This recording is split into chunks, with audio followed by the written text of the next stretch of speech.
प्रिय विद्यार्थियों का स्वागत है। प्रिय दोस्तों, आज हम आपको बता दें, हम और आप आज जो है अध्ययन करेंगे मानव ऊर्जा के बारे में। ये ऊर्जा प्रायः हमारे लिए कितनी आवश्यकता होती है और ऊर्जा की आवश्यकता हमारे ह्यूमन शरीर में क्यों पड़ती है।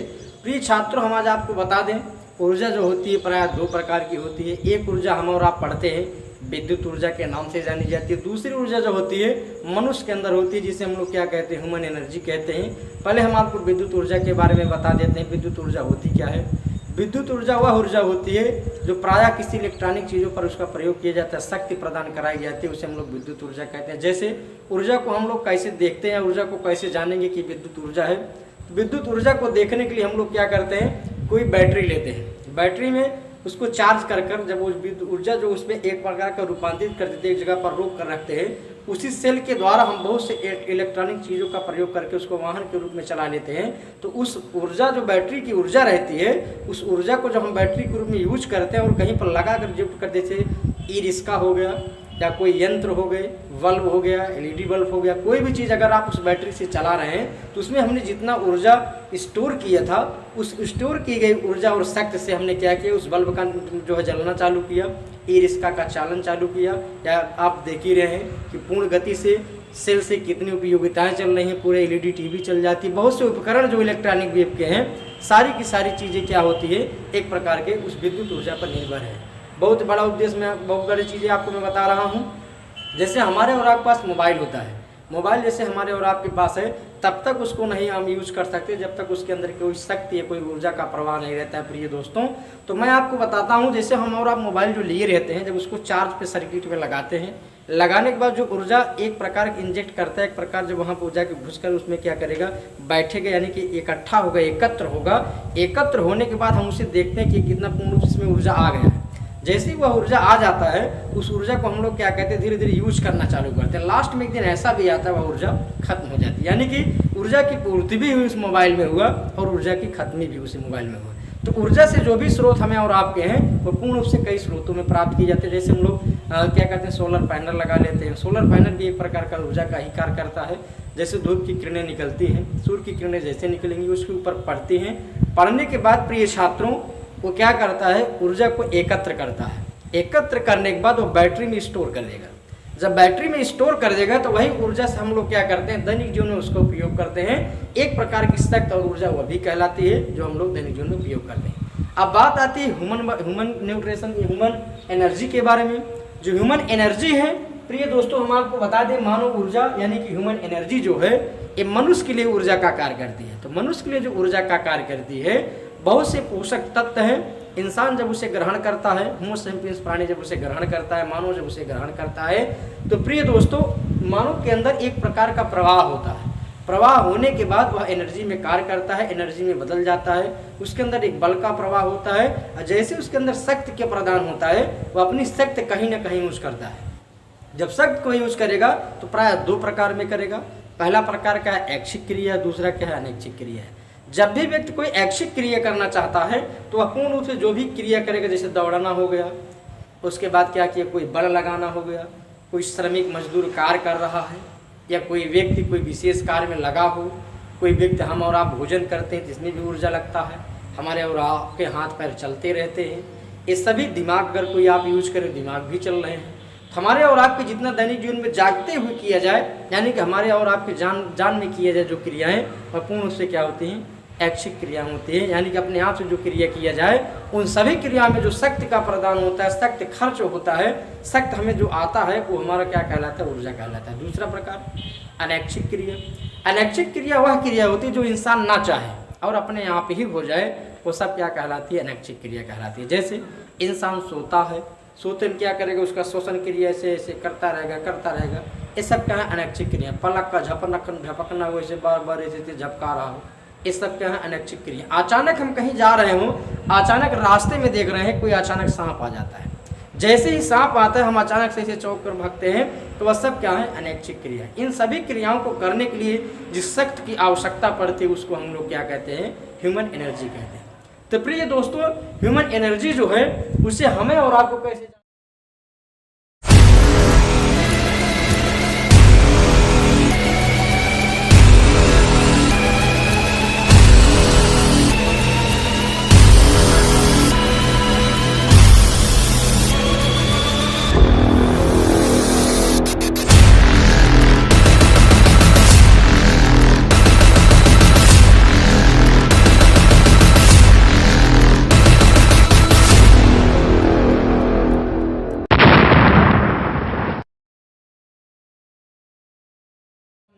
कि ह्यूमन एनर्जी है क्या। ह्यूमन एनर्जी मनुष्य के लिए बहुत ही अति आवश्यक है। जिस प्रकार एक मोटरसाइकिल बगैर पेट्रोल की नहीं चल सकती है, सेम उसी प्रकार एक मानव का शरीर बगैर एनर्जी की नहीं चल सकती है। प्रिय साथियों, तो हम आज आपको बता दें, बहुत से पोषक तत्वों या जैविक तत्वों के हिसाब से हमारा जब उनका आकलन करते हैं, भोजन ग्रहण करते हैं, उनसे जो शक्ति प्रदान होती है वह पूर्ण रूप से ऊर्जा में परिवर्तित हो जाती है। और मनुष्य क्या करता है, उस ऊर्जा का प्रयोग करता है, दिन प्रतिदिन उसी ऊर्जा से ही जीता है, और जब तक जीता रहता है उसको ऊर्जा की आवश्यकता पड़ती है। तो प्रिय साथियों, बहुत से प्रोटीन है, उन प्रोटीनों का अवशोषण करेगा, कैल्शियम का अवशोषण करेगा, फास्फोरस का अवशोषण करेगा, बहुत से भोज्य पदार्थों का अवशोषण करेगा। जब भी अवशोषण करता रहेगा तो अब तो उसको क्या मिलेगा, एक प्रकार की ऊर्जा प्रदान होगी, और वह ऊर्जा अपने मानव जीवन में क्या करेगा, उपयोग करेगा। तो उस सभी ऊर्जा और शक्ति का प्रयोग करने की क्रिया को क्या कहते हैं, ह्यूमन एनर्जी कहते हैं। प्रिय दोस्तों, इस ह्यूमन एनर्जी पर बहुत से ऐसे वैज्ञानिक थे जिन्होंने अपने अनुसंधानों में बहुत से ऐसे क्रिया करके बताया कि मैंने एनर्जी को यहाँ पर खोज कर निकाला, एनर्जी के ऊपर शोध किया।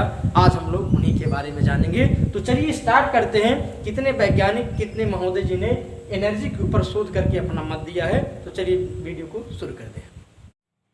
तो प्रिय दोस्तों, हम और आप पढ़ रहे थे मानव एनर्जी। जैसे हमने आपको बताया, मनुष्य जब भी कोई क्रिया करता है, बल लगाता है, उस शक्ति को खर्च करता है, वह चीज़ क्या कहलाती है, मानव एनर्जी या शक्ति कहलाती है। तो प्रिय साथियों, हमने आपको बताया था, देखते हैं कि मानव ह्यूमन एनर्जी के रूप में कितने वैज्ञानिक मिलकर इस ह्यूमन एनर्जी के ऊपर सर्च करते हैं, रिसर्च करते हैं, उनके अनुसंधानों में क्या उपयोगिता आकर निकलती है, हमें और आपको यही जानना था। तो चलिए यहाँ पर मैं आपको आज बताता हूँ, जब इंसान क्या किया, भोजन को खाना चालू किया, चबाना चालू किया, उससे जो शक्ति प्राप्त हुई, उस शक्ति को खोजने वाले वैज्ञानिक जो थे, हमने आपको पहले बताया था मानव ऊर्जा ह्यूमन एनर्जी के बारे में। तो एक वैज्ञानिक थे जिनका नाम फ्रांस, वो कहाँ के रहने वाले थे, पहले इसे जान लेते हैं। वो फ्रांस के वैज्ञानिक थे। कहाँ के थे, फ्रांस के वैज्ञानिक थे, जिनका नाम क्या था, लेजोवियर था। लेजोवियर ने 18वीं सदी में क्या किया, लेजोवियर ने 18वीं सदी में क्या किया, ऊर्जा की खोज की। उन्होंने बताया कि मैं 18वीं सदी में ऊर्जा की खोज कर रहा हूँ, आने वाले कल में इस ऊर्जा को हम और आप पूर्ण रूप से जान सकते हैं। उन्होंने, फ्रांस के वैज्ञानिक ने ऊर्जा की खोज की, और कब किया, 18वीं सदी में किया। उसके बाद प्रिय साथियों मैं बता देता हूँ, तो लेजोवियर ने क्या किया, ऊर्जा की खोज कर। उसके बाद लेजोवियर को क्या कहा गया, पोषण विज्ञान का जनक कहा गया। लेजोवियर जी को पोषण विज्ञान का जनक भी कहा जाता है। हमें और आपको यहाँ याद करना होगा, लेजोवियर को पोषण विज्ञान का जनक कहा जाता है। प्रिय साथियों, हम आपको बता देते हैं, लेजोवियर के साथ एक वैज्ञानिक और थे। लेजोवियर महोदय थे, बहुत ही अच्छे वैज्ञानिक थे, फ्रांस के रहने वाले थे। 18वीं सदी में इन्होंने क्या किया, ऊर्जा की खोज की, यानी कि मानव ऊर्जा की खोज की। और उनको क्या कहा गया, इन्हें क्या कहा गया, पोषण विज्ञान का जनक कहा गया। और लेजोवियर जी के साथ लैपलस नामक वैज्ञानिक ने मिलकर क्या किया, उपापचय पर शोध किया। तो कभी कभी प्रतियोगी परीक्षाओं में पूछा भी जाता है, वह कौन सा वैज्ञानिक था जिन्होंने क्या किया, पूर्ण रूप से उपापचय पर शोध किया। तो हमें और आपको बताना होगा वह कौन वैज्ञानिक थे, लैपलस थे। लैपलस ने ही क्या किया था, उपापचय पर शोध किया था। कभी कभी ऐसे ही पूछ जाते हैं, वह कौन से वैज्ञानिक जो उपापचय के शोध के बारे में जाने जाते हैं, तो हमें आपको आंसर में ही देना है, लैपलस थे। लेजोवियर के साथ मिलकर लैपलस ने क्या किया था, उपापचय पर, प्रिय दोस्तों, शोध किए थे। आगे हम और आप चलते हैं 1866 ईस्वी में पहले, यानी कि 1866 में पहले क्या किया गया, मानव श्वसन कैलोरी मीटर का खोज किया गया। जब मानव श्वसन कैलोरी मीटर का खोज किया जाता है तो इसको क्या किया जाता है, बनाया जाता है, आविष्कार किया जाता है, एक नया यंत्र बनाया जाता है जिससे जो मनुष्य के अंदर न्यूट्रिशन हो। जैसे हम और आप भोजन पाए, ऐसे देख रहे हैं भोजन आ गया थाली में, ऐसे देख रहे हैं मन बहुत ललचा रहा है, जैसे पाए तुरंत ऐसे झटाझट खाना चालू कर दिए, और जैसे ही भोजन को हम और आप ग्रहण कर रहे हैं, देख लीजिए सारा पेट फूल गया है। अब कुछ बने या ना बने, भोजन तो खा ही लिया है। जैसे भोजन बनता है हमारे बॉडी के अंदर, उससे कुछ शक्ति मिलती है, शक्ति यानी कि ऊर्जा मिलती है। ऊर्जा जैसे हमारे बॉडी के अंदर आता है तो हम इसी मीटर से क्या करते हैं, उसको नाप लेते हैं कि मेरा BMR रेट, यानी कि मेटाबॉलिक जो रेट है कितना आ रहा है। जब मेटाबॉलिक रेट हम और आप जान जाएंगे तब हमें पता चलेगा हमारे बॉडी के अंदर इतना ऊर्जा हो गया। छोटे बच्चे के हम देखा होगा आप लोग ने, ऐसे जाता रहा कहेगा यार तुम हमको पटक दिए, कहेगा हाँ पटक दिए, क्या करेगा, तो कहेगा भाई रुको हम खाना खा के एक बार आ रहा हूँ। जाएगा एक बार खाना खाएगा, ऐसे कहेगा आप लाड़ो हमसे, जैसे लाड़ेगा ऐसे ढकेल देगा, जब ढकेलेगा कहेगा देखा मेरे पास कितना जांगर हो गया। तो ध्यान दो, अब बच्चा इस पर घमंड कर रहा है प्रिय साथियों, क्योंकि उसके पास क्या है, एक भोजन है, भोजन से न्यूट्रिशन प्राप्त कर रहा है, न्यूट्रिशन के बाद उसको शक्ति मिल रही है, ऐसा लग रहा है आभास हो रहा है उसे शक्ति आ गई है और उसी शक्ति का प्रयोग कर रहा है। उस चीज को किसने खोजा था? लेजुबियर वैज्ञानिक ने खोजा था। कब खोजा था? 18वीं सदी में खोजा था और बताया था कि अपूर्ण रूप से मानव शरीर के लिए एक शक्ति का कार्य करेगा, जिसको मैं खोजकर निकालता हूं। तो प्रिय साथियों, हमने आपको बताया 1866 में पहले जो था क्या किया गया, मानव श्वसन कैलोरीमीटर का खोज किया गया। उसके बाद और हम और आप आगे चलते हैं। हमने यहाँ बताया कैलोरी बनाने का श्रेय, जो कैलोरी होता है, कैलोरी बनाने का श्रेय जो होता है पेटेनकोफेर तथा वायट को। एक वैज्ञानिक थे जिनका नाम पेटेनकोफेर था तथा वायट था। ये दोनों वैज्ञानिक मिलकर क्या करते हैं, कैलोरीमीटर बना देते हैं, कैलोरी को बना देते हैं। कैलोरी को बनाने के बाद इनके ऊपर आगे लिख दिया जाता है पेटेनकोफेर तथा वायट, यानी कि इनका श्रेय जो होता है, इन्होंने सर्च किस पर किया, इस पर किया, कैलोरी बनाने का। समझ रहे हैं? तो कैलोरी का श्रेय अगर पूछा जाए कभी आपसे, कभी कभी पूछा जाता है प्रतियोगी परीक्षाओं में, पीएससी की छोटी मोटी परीक्षाएं जो रहती हैं, पूछा जाता है कैलोरी बनाने का श्रेय किस वैज्ञानिक को जाता है, तो आपको यही बताना है कैलोरी बनाने का श्रेय पेटेनकोफेर तथा वायट को जाता है। तो प्रिय दोस्तों, हमने आज आपको बताया मानव ऊर्जा यानी कि ह्यूमन न्यूट्रिशन के बारे में। अगली वीडियो में आपसे मिलेंगे फोलिक एसिड को लेकर। तब तक के लिए आप मेरे YouTube channel number technical ES को जरूर सब्सक्राइब करें और ज़्यादा से ज़्यादा संख्या में जुड़ने का प्रयास करें और ज़्यादा से ज़्यादा संख्या में शेयर करें।